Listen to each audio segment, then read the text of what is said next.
Good evening. It's 8 o'clock in Yerushalayim.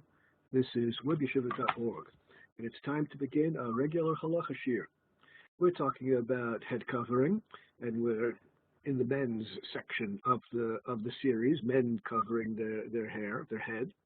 And what we saw last time was a fairly clear, straightforward conclusion based on the sources and the Gemara and the Rishonim and so forth and so on. A fairly straightforward conclusion that there is no obligation for men to cover their heads. It's midat hasidut, an act of piety above and beyond what halacha requires. We have midat hasidut spelled correctly on chat. Like a midat hasidut, a level of piety above and beyond what is required by halacha. That's nice. That's commendable. That's praiseworthy. That's advisable. But there's some distance between being good on the one hand and being required on the other. Someone who doesn't cover his head is guilty of nothing, and being guilty of nothing has nothing to repent for. I mean, he can be entirely kosher. That's the picture we saw last week. At the end of the shiur, we saw the opinion of the Taz. Maybe I can get it again on the screen. At the end of last week, we saw the opinion of the Taz. The Taz disagreed with everything we had seen during the shiur. The Taz said, since there's a commandment in the Torah of bechukotehem lo telechu, since there's a commandment in the Torah that we are supposed to act and behave and conduct ourselves differently than they do, the Canaanites, the non-Jews amongst whom we live, and since they are careful to uncover their heads as a sign of respect when they stand in the presence of an important person, when they come into the building, and so forth and so on. So we have to keep our heads covered, and that's a Torah requirement based on this verse. So now we have a voice, namely that of the Taz, holding that there's a Torah requirement for men to cover their heads so that they will be distinguished, so that the men will be distinguished from the way the non-Jews dress. That's what we saw at the end of last week's shiur. Let's continue now with new stuff. What we're going to be looking at now is the Beis Yosef. Beis Yosef, written by Rabbi Yosef Karo, who subsequently gave us the Shulchan Aruch. But the Beis Karo was an earlier work. The Beis Yosef is an earlier work that he wrote, an encyclopedic commentary on the whole of applicable halacha nowadays. He doesn't have much about sacrifices in the temple and stuff like that, but it's a encyclopedic commentary on everything which is applicable nowadays. In any event, Rabbi Yosef Karo writes as follows: "Nearly, it seems to me." And of course, as we've seen over and over again, the rabbis express themselves modestly. It seems to me like he's not so committed to the opinion. But of course, no one told him. No one told him he had to publish this opinion. This is his definitive opinion. It seems to me, shetam brachazot, in the morning when we have a sequence of brachas that we always recite every morning. One of the brachas, one of the blessings that we recite every morning, part of the standard sequence, is Oter Yisrael B'Tifara. Praise God for crowning the Jewish people with beauty. What's it mean that God crowns the Jewish people with beauty? What's the meaning of that blessing that we recite every morning? The meaning is, because it's prohibited for men to walk around with their heads uncovered, and therefore there's a blessing to be pronounced every morning for men covering their heads. Well, if Chazal, what's even older than Chazal, if the Anshe Knesset HaGedolah, the men of the Great Assembly, the great rabbis preceding the Mishnaic Talmudic period, if they're the ones who gave us this sequence of blessings to be recited every morning, if they insist upon a blessing every morning for God's telling us to cover our heads. So it turns out we have to cover our heads, right? That's why we make that blessing every morning. Kidamashma b'perek kol kisvei, and this is implied in the Talmud. And even according to all the rabbis we've seen up till now, except for the Taz, even according to all the rabbis who said that there's no prohibition of uncovering the head, even according to them. I think it's obligatory for men to cover their head. But even those who don't think it's obligatory think at least it's commendable. At least it's a pious act. At least it's advisable. At least it's praiseworthy. It's praiseworthy to always have your covered head. Well, he's expressed his opinion. His opinion is based on his understanding of the meaning of a bracha that we pronounce every morning. You won't be surprised to learn that other people understand the bracha differently. Some people understand the bracha as referring to tefillin, which men put on their head. There are many different ways of understanding the bracha. This is the way he understands the bracha, leading him to the conclusion that there's an obligation for men to cover their heads.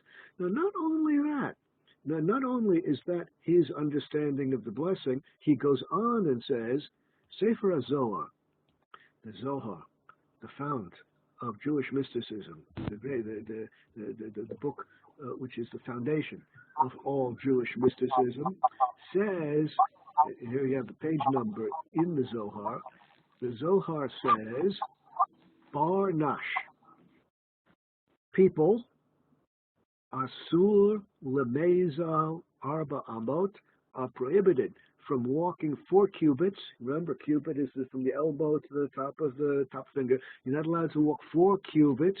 Begiluya de resha, with your head uncovered. Mishum de mistalke chaye mine. If you walk 4 cubits with your head uncovered, life will depart from you. It's not talking about, it doesn't mean you're going to die. It means you won't have a spiritual life, right? Your spirituality will depart from you if you walk 4 cubits or more with your head uncovered. Wow. Well, talk all you want about what the halacha requires, and we saw tons of examples that halacha does not require men to cover their head. Talk as long as you want about halachic sources, but the Zohar, the Holy Zohar, the source of all Jewish mysticism, says flat out that it's prohibited to go with uncovered head, and if you do so, you are going to destroy your spiritual life, and that's really bad. The reason the Zohar insists on men covering their head is so that the fear of heaven will be with them constantly. Anu mevarchim oter Yisrael, and that's why we make the blessing every morning that God crowns the Jews with beauty, talking about the head covering, so that the fear of heaven will be with them, so that they will be able to live spiritual lives, as it says explicitly in the Zohar. That all this leads from Yosef Karo to the conclusion that there's an obligation. It's not just midas chasidus, not just a pious act above and beyond what halacha requires. Halacha demands that the head be covered. But I don't like the Taz said for all different reasons. I mean, the Taz said it because the Torah commands us to be different from the non-Jews. Something just happened. No, okay. The Taz came to his conclusion because the Torah insists that we be different from non-Jews. The Beis Yosef comes to his conclusion based on his understanding of the meaning of a standard blessing and an explicit passage in the Zohar. Now, this leads to some interesting problems. According to Rabbi Yosef Karo, and this is not the only place where Rabbi Yosef Karo is influenced by Zohar by Kabbalistic writings. Plenty of others. He was himself a great Kabbalist in Tzfat, in the Upper Galilee. We're talking about the early 16th century, where there is a conflict between Kabbalistic sources, the Zohar, and halachic sources, the Mishnah, the Gemara, and everything which flows from that, where there is a conflict between mystical sources and halachic sources. Well, of course, halachic sources prevail unless the mystical sources are stricter. In those cases where the mystical sources disagree with the halachic sources and the mystical sources are stricter, go with that. Go with the stricter mystical concept. Well, in this case, the halachic sources say it's not required to cover the head. The mystical sources say it is required. The mystical sources are stricter. Go with that. That's an underlying principle of the Beis Yosef in general. It's not the only example. There are many cases where the Zohar is stricter. He goes bottom line with that. Yeah. The role of the Zohar in Jewish life in general, and the role of the Zohar in normative Jewish life, what's permitted, what's prohibited, what you have to do, what you're not allowed to do. The role of the Zohar is a subject for a whole separate discussion. The extent to which the Zohar is to be understood allegorically, and the extent to which it is to be understood literally, and here he's taking it literally, dictating exactly what we should do or not do in this case. Well, that's a subject for a whole different discussion on the role of the Zohar in general in Jewish life, and the role of the Zohar in a normative Jewish life, governing what we do and what we don't do. As far as the Beis Yosef is concerned, this would be part of that general discussion. He holds, follow the Zohar whenever the simple, straightforward meaning of the Zohar is stricter than that of halachic sources. Okay, now let's understand what we've got going here. A little bit of machlokes. The machlokes is going to grow. We're going to see more opinions as we go on, but the machlokes is now beginning to grow along the following lines. The mainstream sources, majority mainstream sources, no obligation for men to cover their head, and now we're beginning to hear voices requiring the cover of the head. Now let's take this idea one step further. The Gemara says in Tractate Brachot, Rav Papa says in the Gemara, whenever you come to make a bracha involving a cup of wine in your hand, like Kiddush or under the chuppah, the blessings are pronounced with a cup of wine in your hand. Whenever you come to this situation, ma'atef, one should wrap oneself in a garment. You have to wear your outer garment when you do that. You have to be dressed in a very dignified way. Not enough to be dressed in your shirt sleeves. You need your jacket, your suit jacket on. That's what Rav Papa said. They didn't have suit jackets back in those days, but whatever the dignified outer garments would be. Rav Asi, Paris Sudra al Reshe. Rav Asi took a kerchief and put it over his head. You know, in those days, they used to wear these garments, which were fairly loose, and you could put part of the garment over your head. Well, he would cover his head with his garment. That's what Rav Asi did before pronouncing a blessing, praising God, using God's name. Now, let's think about it for a moment. He covered his head. According to the mainstream view, there was no obligation for him to cover his head previously, but now when he's coming to recite God's name in a blessing, now he covers his head. It follows, therefore, that according to the mainstream majority view, in general, no head covering is required unless you're coming to recite God's name in a blessing, then you have to cover your head.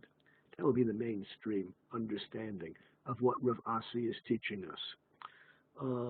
According to the Beis Yosef, according to the Taz, who insist on men always covering their heads, then of course Rav Asi always had a head covering, and when he came to recite God's name, to proclaim God's name in a blessing, he covered his head with a second covering.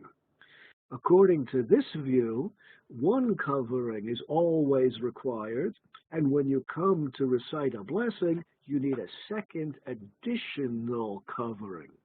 That's the opinion that flows out of the opinion of the Beis Yosef and the Taz. According to the mainstream view, since you didn't need your head covered at all before, we're talking here about a single covering being sufficient for brachot. And you might have observed, depending upon what community you're in, that some men, well, it depends on the community, some men will insist on a double head covering when it comes to blessings. For example, a kippah and a hat on top of that, or something like this. That would be the stricter understanding of Rav Asi. And indeed, B'chol Hanach Regilim Ha'idna Af B'Prisas Sudar, the tour, and the list could be made much longer, of other poskim who insist on covering the head for prayer, covering the head for blessings and related kedusha activities, related activities of holiness. Well, according to the mainstream view, they're talking about a single head covering. According to the Taz and the Beis Yosef, it follows that they're talking about a second additional head covering for kedusha activities, for activities having to do with spirituality, like prayers and blessings and so forth and so on. Now, we have some tension between these two approaches, and of course everyone's going to have to decide somehow which approach they're going to follow. Let's see if we can get some help in deciding whether or not to follow the mainstream, the majority, which would be the normal thing, or is there some good reason to embrace the stricter opinion of the minority in this case. Let's take a look at the Or Zarua. The Or Zarua was, back in the days of the Tosafot, he was not actually one of the Tosafot. He lived outside the geographical area of the Tosafot in France. He was in the area that today is called Austria.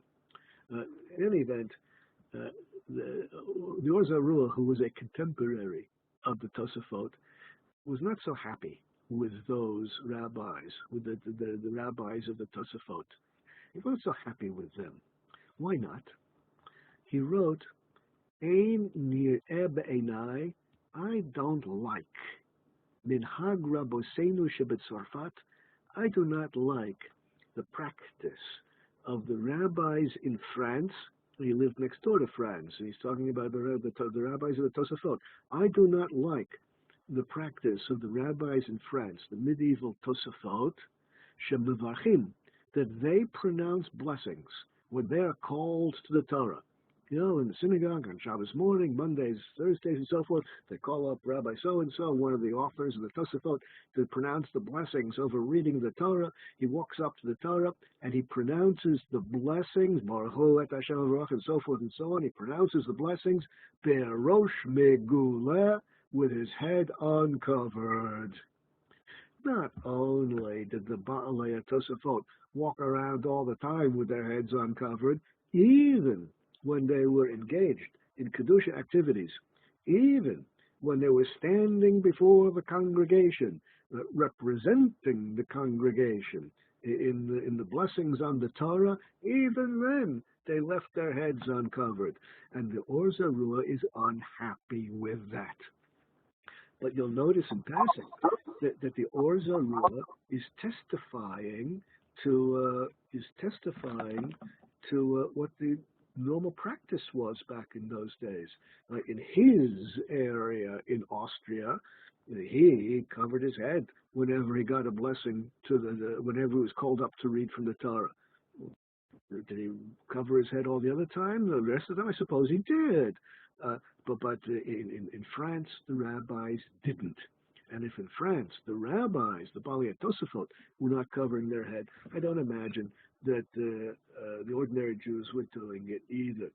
So as far as the historical record is concerned, we have both practices represented in the historical record. Let's go one step further. I want to bring this down to more contemporary times and see what the more recent great rabbis make out of all of this. We have on the screen now the Ha'elef L'cha Shlomo. The author was Rav Shlomo Kluger. Rav Shlomo Kluger was the great Rav of Brod in the 19th century. He was quite influential, not only in his days. He continues to be very influential till today. But among his characteristics was he was very strict. Rarely did he find room for any leniencies. If you read his tshuvot, you get the impression, I get the impression, that the muscles of his fingers were so accustomed to writing the word asur that he found it difficult to force the pen into the word mutar, permitted. But he was strict. Let's see what he says about this whole issue. 19th century Brod in Eastern Europe. The Inyan Gilui Rosh, as far as uncovering the head is concerned, L'fi ani adati, in my humble opinion, ein nireh lechalek ben Talmid Chacham la'acher. Last week, we looked at the Rambam. Last week, when we were studying the words of the Rambam, Maimonides, we saw that Rambam wrote that a Talmid Chacham, a rabbinic scholar, must be a model of conduct for the community.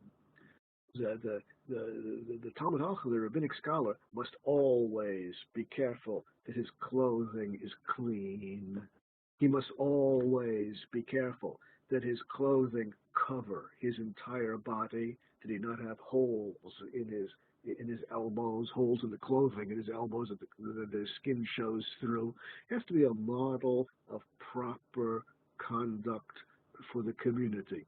And among other things, the Talmid Chacham, the rabbinic scholar, the Rambam said, must always walk around with his head covered. Well, we understood from that the Rambam is among the majority of poskim, the mainstream poskim, who hold that in general there's no obligation for head covering at all. It's the rabbinic scholar, the rabbis, who have to cover their heads because they are role models. But Rav Shlomo Kluger doesn't understand it that way at all. Rav Shlomo Kluger says one should not distinguish between rabbinic scholars and anyone else. Everyone should have the same standards applied to him. Well, why should the same standards apply to everyone? It has to be. We have to apply the same standards of proper conduct to everyone, whether you're a rabbinic scholar or not, for the following simple reason. Imkein mechse ki yochara v'ga'ava. If we have two standards of conduct, a higher standard required of the rabbis and a lower standard required of everyone else, if we would do that, then the rabbis would be guilty of prideful, haughty behavior when they followed their rules. Well, among the things that the Torah really doesn't like, among the things that are really bad, is haughty behavior, prideful behavior. You're not supposed to be ga'ava. Let's get that spelled on chat. Ga'ava, pridefulness, haughtiness is bad. And if we would have two standards of behavior, requiring the rabbinic scholars to cover their head, but not ordinary people, then as soon as someone would say, I'm a rabbinic scholar, I cover my head because I'm a very intelligent, very well-educated rabbinic scholar, that would be an act of haughtiness. That would be an act of pridefulness. That can't be right. And therefore, of course, everyone should cover their heads. You'll notice in passing that he doesn't even consider the opposite possibility. You could equalize everyone by saying no one should cover his head. I mean, that would be another way of equalizing everyone, but that he doesn't even begin to consider as a possibility. The way to equalize everyone's behavior so that the rabbinic scholars will not be prideful or haughty is to insist that everyone cover their head. If something is required, it should be required by all. It sounds sort of like a Kantian way of looking at things. Okay.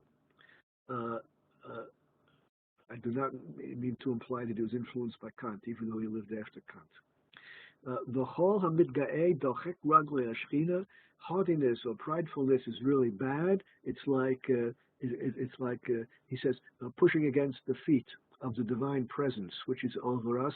That's a poetic way of saying it's like being unaware, rejecting your awareness of God's presence.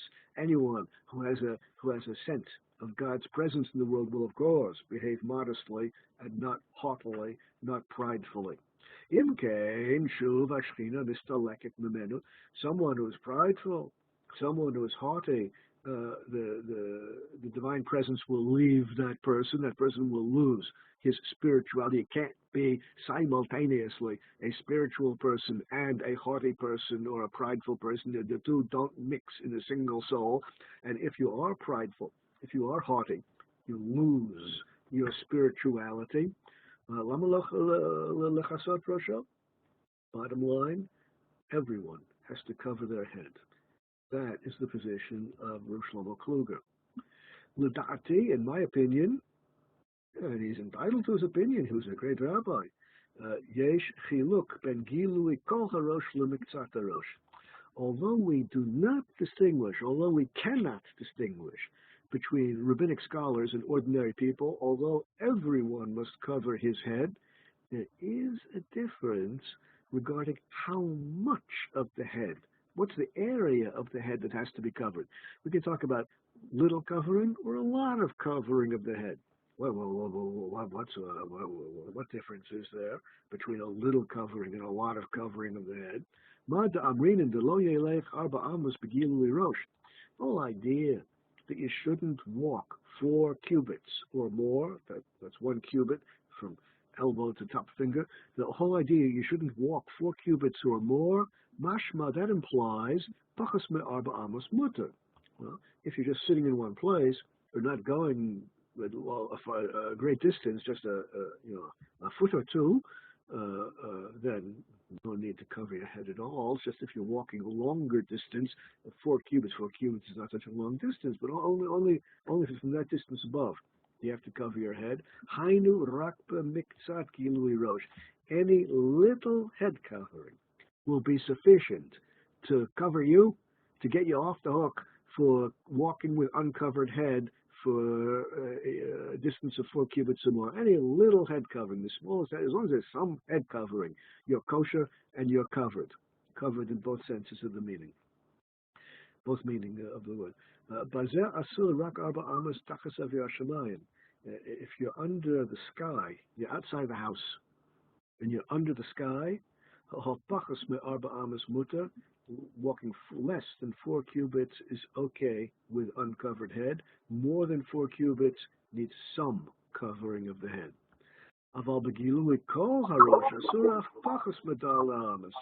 No, he says. We can't take that lenient route. We have to be stricter than that. I hope I emphasize strongly enough that he's a very strict posek, very strict rabbi.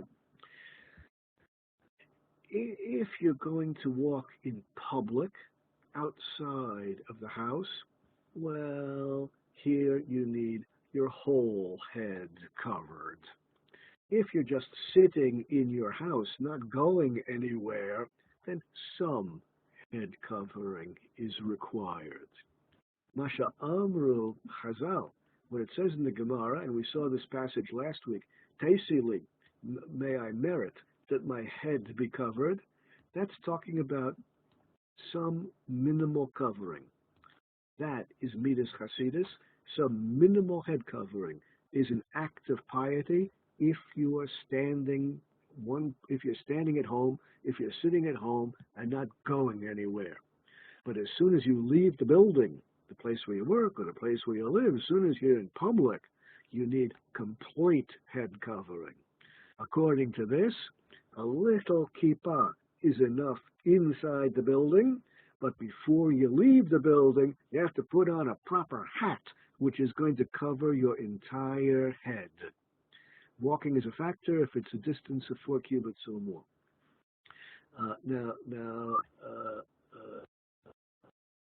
Bottom line, Kol Harosh Medina Asa, there has to always be some covering, and the complete covering, namely a proper hat, is required outside the house.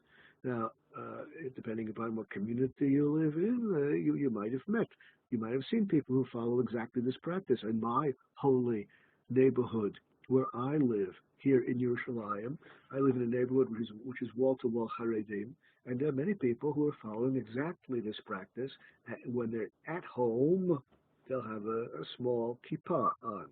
Before they leave the house, they'll put on a proper hat and will not appear in public without a proper hat on.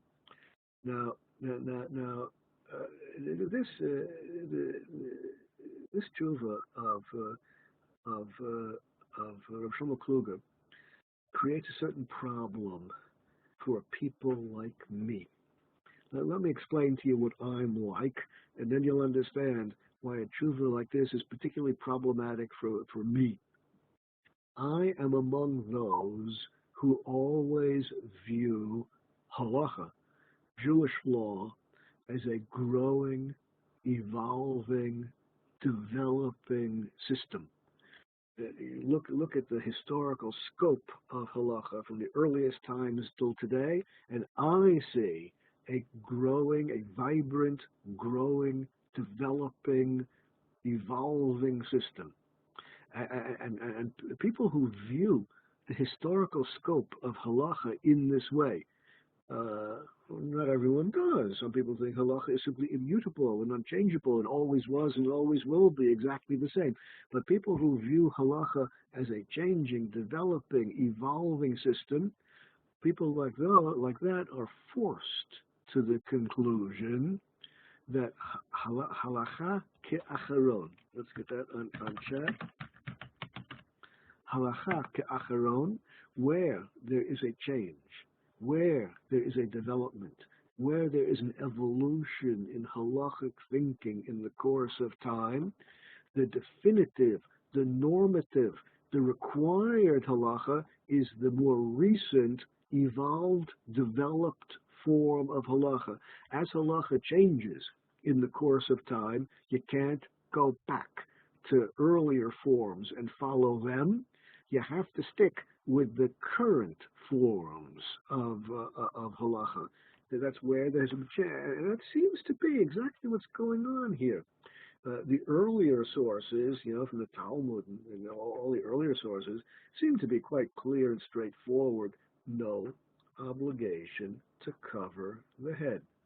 As we go down century by century to more contemporary times, the attitude of the rabbi seems to have changed and is becoming more and more strict on this particular issue. It's not the time and place to talk about general trends of strictness in halacha, but surely in this case, that's what we see. So, does that mean that someone who views the history of halacha as the history of a growing, changing, evolving system has to follow the stricter contemporary views? Oh, this creates a little bit of tension in my mind. This creates a little bit of tension for me. Think of a non-Jewish parallel situation.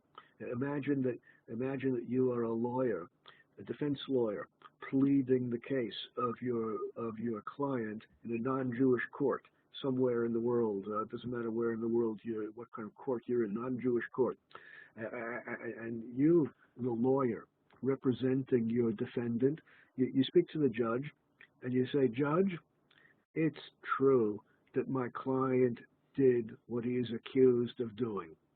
But Judge, In our country, the law was different 300 years ago. According to the law in our country 300 years ago, what my clients did was not a crime at all. Please decide the case according to the law as it was in our country 300 years ago and free my client. Well, this is just laughable, isn't it? Where there are changes, developments, evolution in the course of a legal system, of course, you have to follow the more recent structure of the system. Halacha acharon. The halacha is in accord with the more recent opinions, not the earlier opinions. And if it's true in non-Jewish law, halacha skala kama, all the more so. Lahavdil, is it true in halacha according to people who view halacha in this way? So what am I going to do? What am I going to do? According to this, I would like to be able to advise people in accord with the earlier sources. But I'm a little bit stuck here. Let's see what we can do to get some clarity on this issue.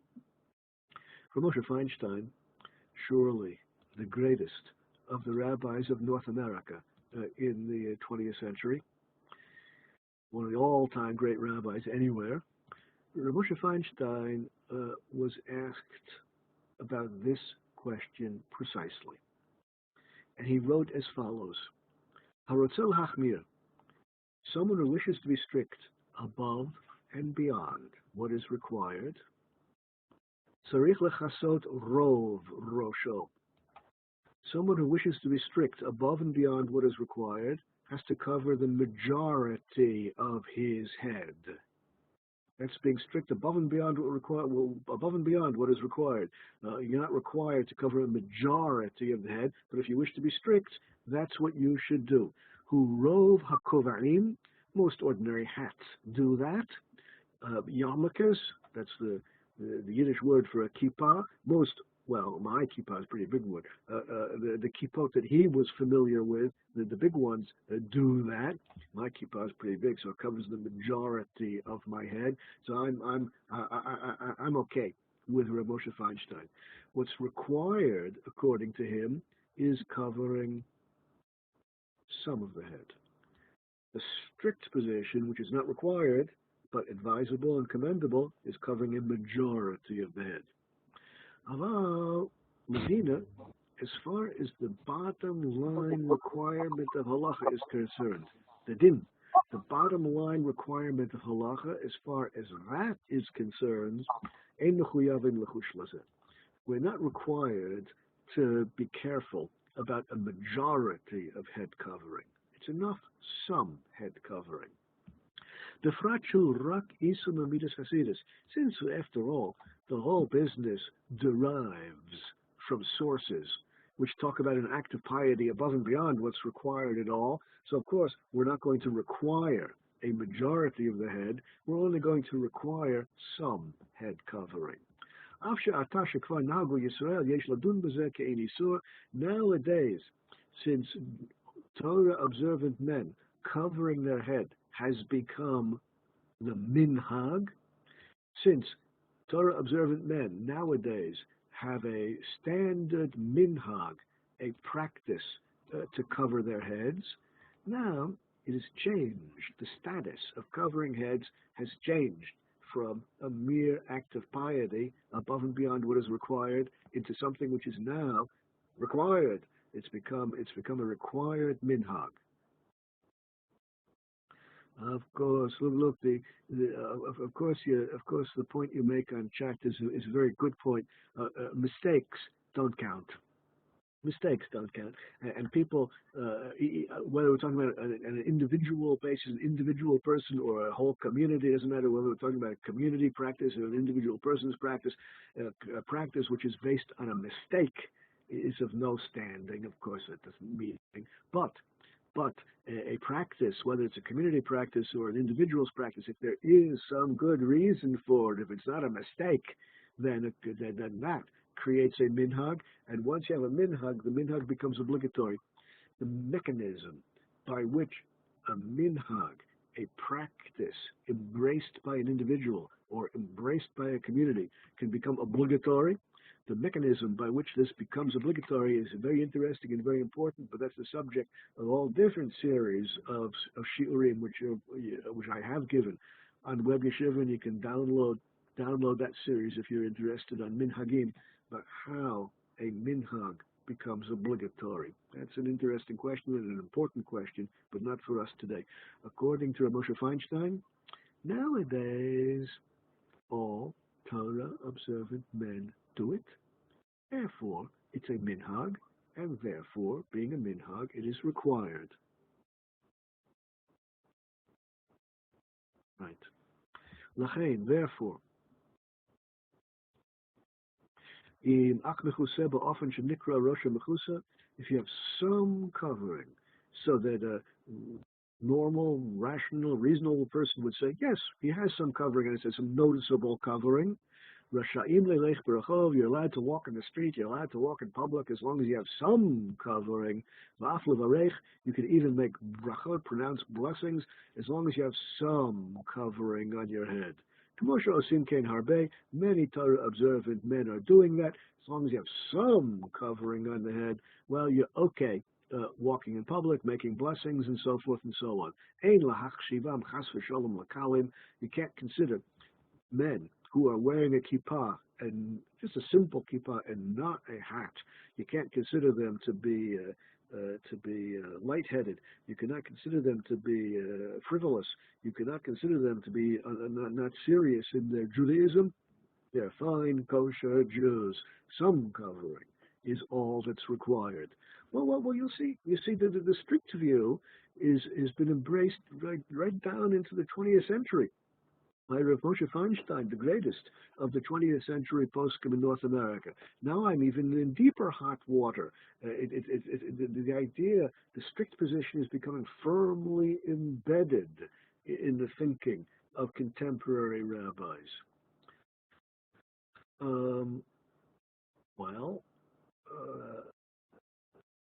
There's some situations, namely Kedusha activities. There's some situations, prayer, blessings, learning Torah. There's some activities, Kedusha activities, holy activities, which we can have some, even I can have some peace of mind and some clarity in requiring head covering. Let's see what Rabbeinu Yerucham wrote. Rabbeinu Yerucham was one of the great medieval authorities. Here he's quoted by the Beit Yosef, Rabbi Yosef Karo, Asur levarech b'kilui rosh. The whole discussion in the Gemara about covering the head, being an act of piety, that whole discussion has to do with just going about your daily affairs. But if you're not just going about your daily affairs, if you're engaged in a Kedusha activity, prayer, blessings, stuff like that, well, you have to cover your head for that. It's very interesting that a medieval rabbi said that. We never actually saw a source for this idea. In fact, there is no source for this idea in the Talmud, in the Mishnah or Gemara, and an idea which just pops up in later generations is very weak and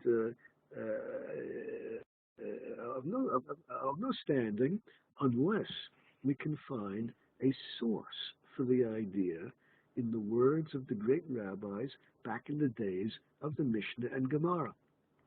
And there is a source from those days, but not actually in the Talmud, not actually in the Gemara. It's in the Sechet Sofrim. There are a number of very short tractates which are not included in the standard editions of the Talmud. And then nowadays, they usually get printed in the back. These very short tractates usually get printed in the back of standard editions of the Gemara nowadays, but they're really separate works.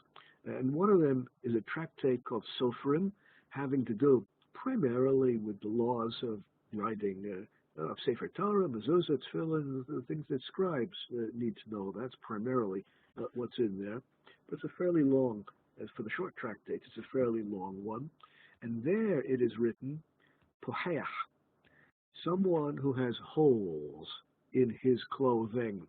His clothing is tattered, and there are holes in the clothing because he has tattered clothing, and you can see his skin underneath his clothing.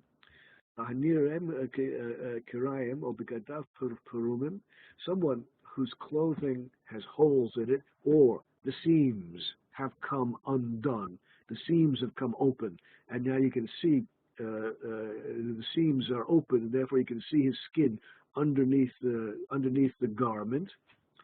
Oh, Misha Rosho Megula, or someone whose head is uncovered, even though there's something a little bit disreputable about the way this person appears in public, not so dignified. You can see his skin because there are holes in his clothing, or because the seams in his garment have opened up, or Rosho Megula, or his head is uncovered, a little bit unseemly, a little bit undignified. Even though his head is uncovered, nonetheless, it says, Pares Ashma. Nonetheless, he's allowed to lead the congregation in the morning prayers when it comes to Shema Yisrael. Still allowed to be a leader of the community and lead the prayers, be a chazan, even though the seams of your garment have opened up. Yesh Omrim, Bekra'av Begadav Prumim, Pares. Second opinion. The Sofrim brings two opinions. So the first opinion was it's okay for him to be the chazan. Second opinion. Yesh Omrim, some people say, second opinion, that if it's only a matter of the seams opening up, that's okay. He can be the chazan.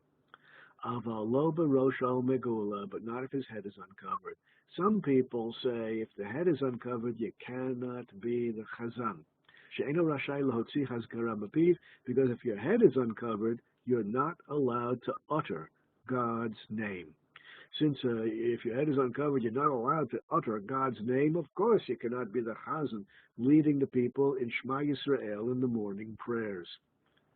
Two opinions in Tractate Sofrim. According to the first opinion, even if the chazan has uncovered heads, no problem, go for it.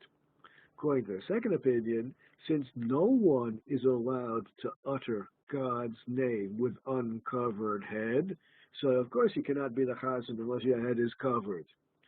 Well, it seems here that we have a machlokas, two opinions, a disagreement about whether or not you are allowed to recite a blessing with uncovered head.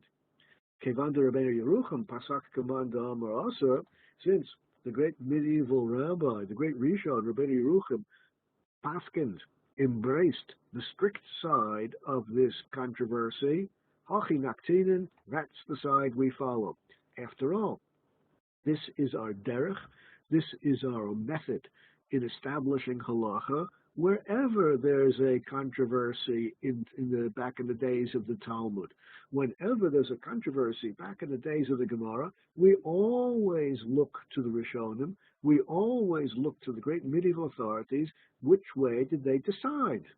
And where the medieval authorities decided one way or another, the way they decided, the way the great Rishonim decided, the way the great medieval authorities decided, that's determinative, that's the opinion we follow. And of course, this fits perfectly with my view of things, that halacha is a developing, evolving system, and once a decision has been made by the earlier rabbis about which opinion to follow, you can't go back and choose the other opinion anymore. Well, this is exactly the approach of the Beis Yosef. The great rabbis of the Talmudic period disagreed about whether or not it's permissible to utter God's name without a head covering. Rabbi Yerucham decided in favor of the strict view, as with every other decision of the Rishonim. We respect that decision, and that becomes our normative, definitive halacha.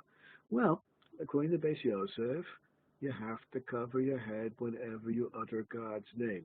And remember, he was among the ones who said that men always have to walk around with covered heads, and therefore, when you want to utter God's name, you're going to need a second covering in addition, according to the Beis Yosef.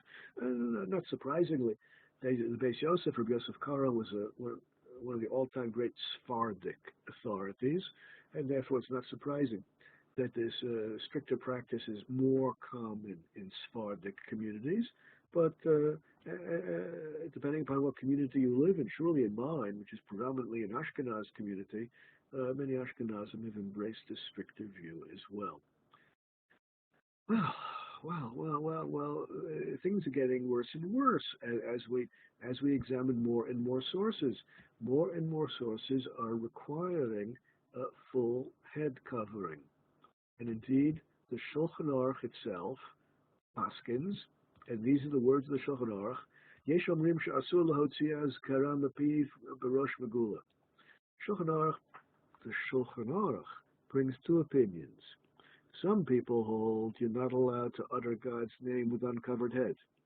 The Shulchan Aruch continues and says, Yesh omrim she'yesh limchot shelo kanes lebeit knesset begilui rosh.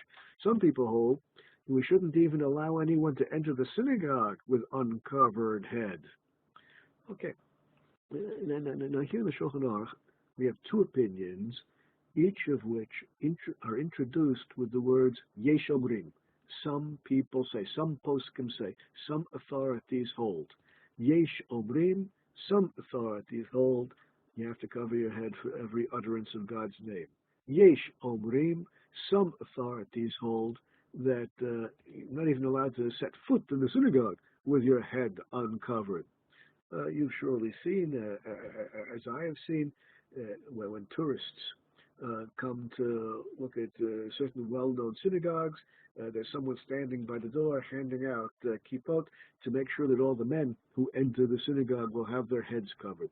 That's the Yesh Omrim, that's in accord with the Yesh Omrim, the opinion of the Shulchan Aruch. Now you'll notice also that the Shulchan Aruch, the Shulchan Aruch formulates his opinion in a way that he hedges a little bit. Yesh Omrim, some people say, implying that there's another opinion. But in this particular case, the Shulchan Aruch only quotes the Yesh Omrim, only quotes this opinion. There are other opinions, but this is the opinion which I follow. This is the opinion which I embrace. And I don't have to emphasize to you how weighty the opinion of the Mishnah Berurah, the opinion of the Shulchan Aruch is, and therefore you've probably seen yourself when the tourists come to visit the famous synagogue, and they want to admire the architecture and the artwork and so forth, whatever it is, someone will hand out kippot to all the men entering, shouldn't even enter the synagogue with uncovered head. Well, we're getting stricter and stricter and stricter. Not only when you utter God's name do you require a head covering, but just to set foot in the synagogue, you require it. The last opinion, which we're going to look at today, is the Nimuki Yosef. The Nimuki Yosef was written by, his name was Rav Shapiro, Rav Elazar Shapiro. That name is not well known in the yeshiva world. He's better known as the Munkacher Rav. He was the Rav of Munkach, which is a major community in Hungary, back in the end of the 19th century. First, he quotes the strict opinion. Ozer Yisrael B'Gevurah. One of the standard blessings we make in the morning is Ozer Yisrael B'Gevurah. God girds the Jewish people with mightiness, and then Oter Yisrael B'Tifarah. Then the blessing of God crowning the Jewish people with beauty, the blessing which led the Beis Yosef to his conclusion that men have to cover their head. Masha Ein Kain B'Achirot. Other blessings in the morning are not formulated in this way. Hatam She'ashar Hen Lacha Anat Olam. The other blessings in the morning, in the whole sequence of standard morning blessings, the other blessings do not mention Yisrael, do not mention the Jewish people. All the other blessings in the standard list in the morning have to do with the whole wide world. Uh, uh, these two blessings, including the one covering the head, has to do with the Jewish people. And that's why Yisrael, the Jewish people, are mentioned in this blessing. Hakol Shavim Behem. As far as the other blessings in the morning are concerned, the whole world, the whole population of the world is involved. These two blessings refer to special Jewish behavior. And they apply to Jews only. Mishum tzniut, and they have to do with modesty. Covering the head is an element of modesty which is required for the Jewish people. Hagura, mishum shelo yira libo et ha'erva. The idea of the blessing that God girds the Jewish people with mightiness, what's the girding talking about? It's talking about a belt that you wear that separates the heart from the genitals. That's an act of modesty. And just like covering the head is also an act of modesty, but these are ideas which apply to the Jewish people and only the Jewish people. Kova hu mishum tzniut. Therefore, wearing a hat is a matter of modest behavior.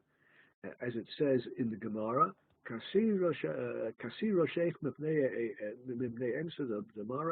cover your head out of awe, fear, awe of the Lord. One covers the head in awe of the Lord. That's an act of modesty. God is great, we are small, and covering the head is an expression of our smallness in the presence of God. This is something that we Jews are required to do, but we Jews are required to cover the head as an expression of modesty. He goes on and says, Al pi zeh eino midas chasidus bilvad. It follows, therefore, that men covering their head is not a simple act of piety. It's not only an act of piety above and beyond what halacha requires. Rak medina, it's absolutely a din, absolutely halachically required to cover the head. Shemavachim aleh, after all, there's a blessing to be pronounced on men covering their head every day. Oter Yisrael b'tefarah, and the blessing that we say every morning, the covering that God covers the head, it refers to wearing a hat. Shut bat Yisrael. That's the Jewish religion. Li'ikuva, absolutely required. Lechasot et rosho bekova. It's absolutely required to cover your head with a hat. That was the opinion of the Munkatcher Rav, who of course always wore a hat, whether he was indoors or outdoors. His gabbai, his assistant, wrote a brief biographical sketch of him once. Among other things, the Munkatcher Rebbe the Munkatcher Rav used to immerse himself in a mikveh every morning before prayers. And of course, he would disrobe before immersing in the mikveh. But he kept his hat on. He would disrobe before immersing himself in the mikveh, but he kept his hat on. And as he walked down the steps into the mikveh water, just as he was ready to dunk his head under the water, the gabbai, the assistant, would pluck the hat off his head. He would immerse himself under the water, rise again out of the water, and the assistant would put the hat right back on. That was his approach. You always need a hat. That's an expression of modesty. And the Torah, of course, thinks that the Torah teaches us that tzniut, modest conduct, is terribly important. What does God require of you? Hatznea lechet im Hashem. The prophet says, what does God require of you? God requires going modestly with God. A Jew who goes modestly with God is fulfilling his prime requirement. There's nothing more important than modest behavior, and modest behavior is defined according to the Munkacher Rav as covering the head. Okay, last week we saw all the lenient views. This week we saw all the strict views. Next week we're going to see how we can harmonize all this and tie it all together. But that'll be for our class next week. Until then, I wish you a good week and a Shabbat Shalom, and look forward to seeing you all again a week from tonight. Till then, Shalom, Shalom.